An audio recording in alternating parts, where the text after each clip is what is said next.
Hello guys, this is Baneswar. Good morning. This is my third video. दानिया नाय जोङो मोनसे मेथड सोलोंनि सानजाबनाय बोरै दसेनो खालामनो हागोन जों जेसेबांखि बुरजा नम्बर जाया मानो जोङो दसेनो सानजाबनो हागोन दानिया नाय only case बियो मानि थाखाय 99 999 9099 बेबायदियावल' बे मेथडखौ बाहायनो हागोन so let's go दानिया नाय जोङो 999 थाब्ला जों मा खालामनो हायो गिबियाव जोङो -1 खालामनानै लाग्रा बेनि उनाव 6 मोनगोन 8 जागोन जोंना बेनि उनाव 9 आनो जागोन स दानिया मा खालामनांगोन जों दानख'ना मोननाय नम्बरखौ मा खालामफिनबावनांगोन 999 निफ्राय आरो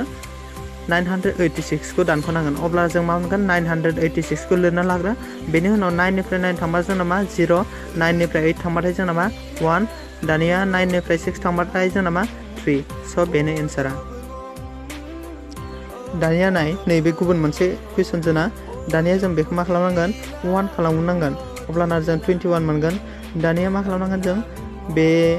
99 निफ्राय बे 21 खौ दानख'नांगोन अब्लाना मा मोनगोन जों 21 खौ लिरना लानांगोन 9 निफ्राय 2 थांबा जोङो मा मोनो 7 9 निफ्राय 1 थांबाथाय मा मोनो 8 मोनो सब बेनो एन्सारा